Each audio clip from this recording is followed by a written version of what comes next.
जिस मित्र को रोज तुम शाम को अपने साथ ले जाकर के चाय पिलाते हो, सिगरेट पिलाते हो, नाश्ता कराते हो, बियर बार में बैठते हो, 4 बार उससे बोलो कि पैसे नहीं है तुम पेमेंट कर दो, एक दिन में उसकी हैसियत समझ में आ जाएगी। हमारे पास नहीं है, वो तो तुम्हारे चक्कर में हम आ जाते हैं।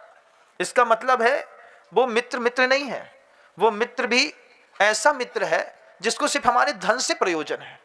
हमेशा ध्यान रखिएगा बंधुओं, जिस भी संबंध में बीच में धन आता है वो संबंध धीरे धीरे करके खराब होते चले जाते हैं। जिस मित्र के पीछे तुम पगलाए हो, सुबह से लेकर शाम तक भाग रहे हो, ये घटना प्राय करके 25-28 साल तक टीनेजर्स लाइफ में स्टूडेंट्स के साथ घटती है।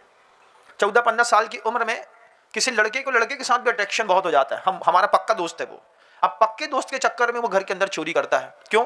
दोस्ती बना के रखनी है तो उसको एक डोसा खिलाना पड़ेगा, उसको घुमाना पड़ेगा, उसके साथ जाकर के पान खाना पड़ेगा। एक बार उससे भी बोल के देखो कि जितना खर्चा हमने तुम्हारे ऊपर किया है इतना खर्चा तुम भी हमारे ऊपर करो। तो भाई बच्चे क्या बोलते हैं, अरे हमारी तो कृष्ण सुदामा की मैत्री है, वो बेचारा गरीब है, हम बहुत अमीर हैं। इस चक्कर में घर का पैसा ट्रांसफर होकर के पड़ोसी के घर में पहुंच जाता है। और इसमें मान लीजिए किसी विपरीत लिंगी के साथ आपके बच्चे की दोस्ती हो गई, फिर तो कहना ही क्या है।